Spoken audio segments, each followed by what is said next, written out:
नमस्कार। आज हम एक बहुत ही विशेष पुस्तक के एक अध्याय पर चर्चा करने वाले हैं। जी, पुस्तक है महाशक्ति की लोक यात्रा, जिसे डॉक्टर प्रणव पंड्या जी ने लिखा है और ब्रह्म वर्चस ने संपादित किया है। और ये पुस्तक वंदनीय माता भगवती देवी शर्मा जी के जीवन पर आधारित है, जो गायत्री परिवार की सह संस्थापिका रहीं। बिल्कुल, उनके दिव्य जीवन की, जिसे हम कह सकते हैं, एक भावपूर्ण कहानी है ये। हाँ, और आज हम जिस अध्याय पर ध्यान केंद्रित कर रहे हैं वो है मातृत्व के साथ निभा अलौकिक दाम्पत्य। ये अध्याय उनके विवाह के बाद आंवलखेड़ा आने और उनके दाम्पत्य जीवन की शुरुआत के बारे में है। तो चलिए इसी प्रसंग को थोड़ा और गहराई से समझते हैं। आंवलखेड़ा में नववधु के रूप में वंदनीय माता जी का आना।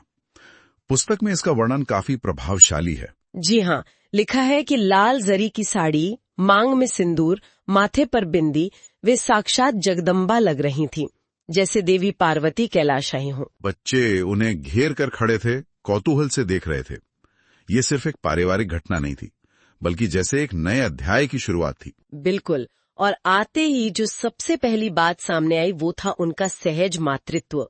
घर में आते ही उनकी भेंट गुरुदेव की पहली पत्नी से जो संतानें थीं, दया और ओम प्रकाश, उनसे हुई। हाँ, दया जी वाला प्रसंग तो बहुत ही मार्मिक है।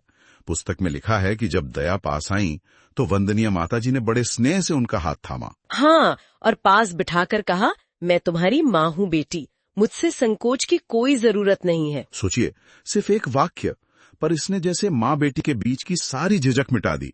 एक अटूट रिश्ता वहीं बन गया। ये सचमुच अद्भुत है। कितनी सहजता से उन्होंने उस भूमिका को अपना लिया।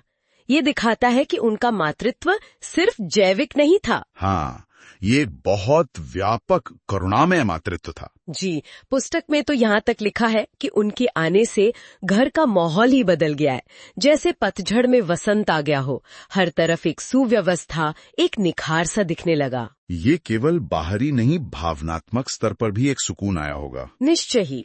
और ओम प्रकाश जी के साथ भी उनका पहला संवाद याद करने लायक है। हाँ, उसका क्या जिक्र है? जब ताई जी यानी गुरुदेव की माता जी, उन्होंने ओम प्रकाश जी से चरण स्पर्श करने को कहा, तो वंदनीय माता जी ने बस बड़ी सरलता से उनका नाम पूछा और कौन सी कक्षा में पढ़ते हैं ये पूछा। अच्छा। ओम प्रकाश जी आज भी उस क्षण को याद करते हैं और भावुक हो जाते हैं।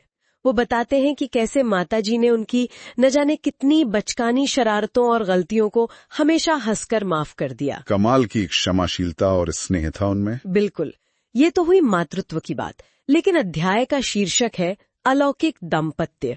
इस पर भी थोड़ी बात करते हैं। हाँ, ये अलौकिक दाम्पत्य क्या है? ये सामान्य पति पत्नी के रिश्ते से कैसे अलग था? देखिए, पुस्तक इसे बहुत स्पष्ट करती है। वंदनीय माता जी और गुरुदेव, जिन्हें पुस्तक में आराध्य कहा गया है, उनका संबंध एक सामान्य सांसारिक रिश्ता नहीं था। ये एक दिव्य साझेदारी थी। दिव्य साझेदारी मतलब ये कि ये स्थूल लौकिक मिलन से कहीं ऊपर था।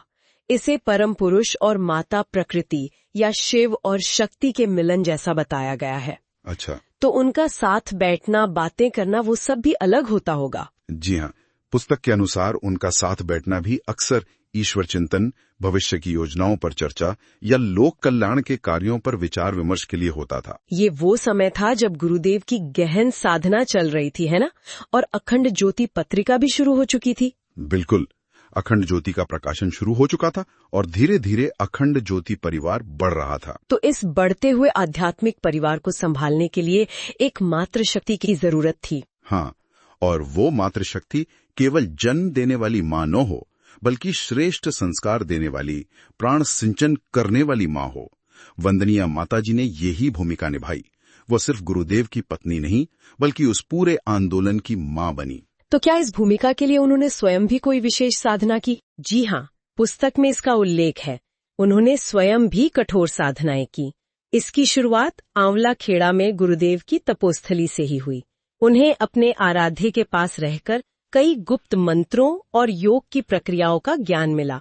उनका अपना आध्यात्मिक विकास भी साथ साथ चल रहा था। बिल्कुल, पारिवारिक और सामाजिक दायित्वों के साथ साथ उनकी आध्यात्मिक यात्रा भी चल रही थी। और फिर उन्हें आंवलाखेड़ा से मथुरा क्यों आना पड़ा? हाँ, वो इसलिए कि जैसे जैसे अखंड ज्योति का काम बढ़ा, लोग जुड़ने लगे, जिज्ञासु आने लगे। तो जगह कम पड़ने लगी होगी। जी, आंवलाखेड़ा का स्थान अपर्याप्त हो गया, तो इस बढ़ते काम को ठीक से चलाने के लिए उन्हें मथुरा में घिया मंडी वाले आवास में आना पड़ा।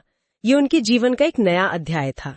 तो अगर हम संक्षेप में देखें, इस अध्याय से हमें वंदनीय माता जी के सहज दिव्य मातृत्व की झलक मिलती है। हाँ, उनके और गुरुदेव के बीच के उस अनूठे अलौकिक दाम्पत्य की प्रकृति समझ आती है। और गायत्री परिवार जैसे विशाल संगठन की नींव में उनकी क्या भूमिका थी, इसका भी अंदाजा लगता है।